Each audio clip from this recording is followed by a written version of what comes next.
Dear students, today we will speak on crystal microphone.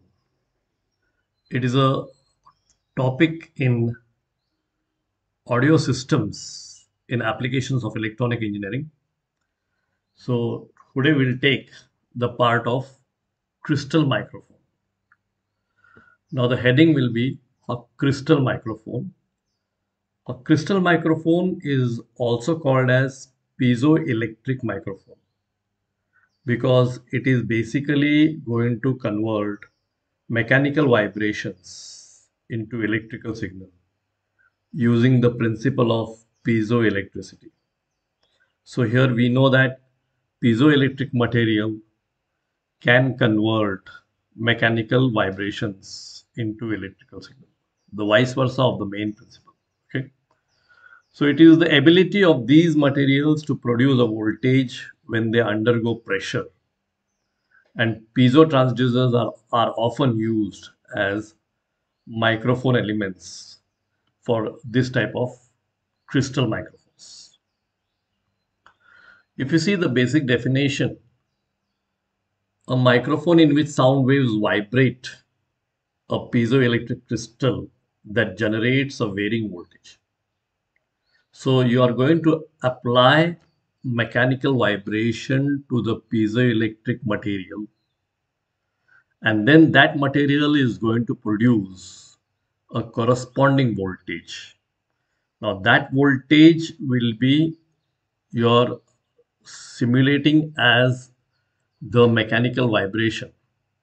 So it is going to represent the mechanical vibration, where the mechanical vibration was representing the sound waves. That means sound waves will be converted into electrical voltage.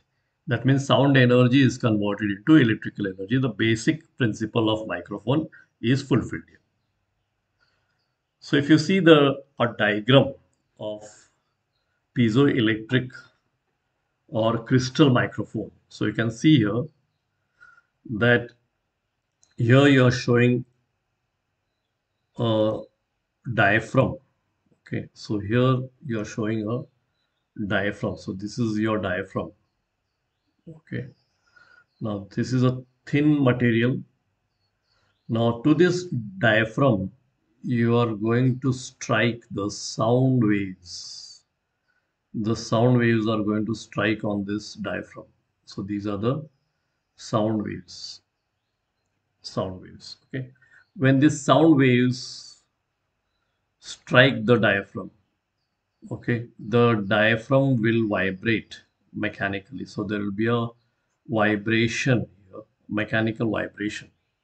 Now this vibration is connected to a piezoelectric crystal. So here you can see a piezoelectric crystal.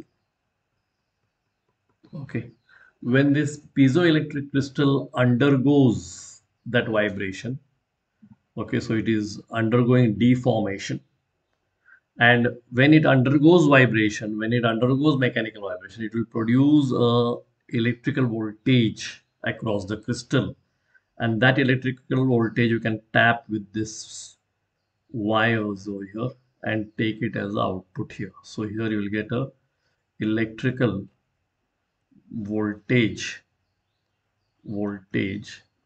output. Okay, that means as a whole you have converted sound energy at the input, this sound energy at the input, okay, input, to the electrical energy at the output. Okay, and this was because the main element of piezo crystal is going to convert the mechanical vibrations into electrical voltage. So as an example of piezo crystals, you can have Rochelle salt, you can have quartz. So such type of examples are there of piezo crystal materials which we can use in this type of microphones. So if you go to see the note, before the note you can see the practical picture of a piezoelectric transducer. So here you can see the basic case which is called as housing. So basic case is called as housing, and then on that housing, on this housing, On this housing, you are having here the twin piezo crystals, and here you are having a baffle. Here you are having a diaphragm, and here you are going to incident your sound waves. Your sound waves will be incident from here. So sound waves will come from here. So in this way, the diaphragm will be mechanically vibrating here, and that will give the vibration to the crystal here, and the crystal will produce a voltage that will be taken through this cable wire outside. So this output cord will take the electric voltage variation, which is corresponding your input sound variation.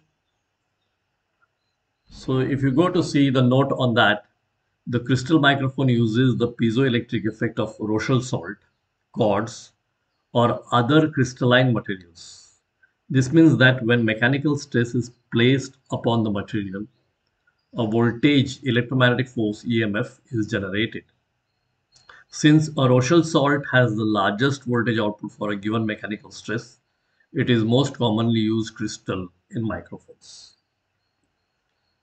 Crystals which demonstrate the piezoelectric effect produces voltages when they are deformed, that is when they undergo mechanical vibrations. The crystal microphone uses a thin strip of piezoelectric material attached to a diaphragm. The two sides of the crystal acquire opposite charges when the crystal is deflected by the diaphragm. The charges are proportional to the amount of deformation and disappear when the stress on the crystal disappears. Earlier, crystal microphones used Rochelle salt because of its high output, but it was sensitive to moisture and somewhat fragile. Later, microphones used ceramic materials such as barium titanate and lead zirconate. The electric output of crystal microphones is comparatively large, but the frequency response is not comparable to a good dynamic microphone. So they are not serious contenders for the music market in the outside world. If you see the applications of crystal microphones, you can see it can be used in home recording systems. It can be used in amateur communications. It can be used in mobile communications. It can be used in outdoor use. Okay. It can be used in places where you have low cost installations. Okay. So these are the applications of your crystal microphone. So whenever you hear this name crystal microphone, you should think about the piezoelectric principle in which the mechanical vibrations can be converted into electrical voltage, and hence you can show that sound energy can be converted to mechanical vibrations, and then mechanical vibrations can be converted to electrical voltage. Okay, so sound energy can be converted to electrical energy. Okay, well, thank you, students.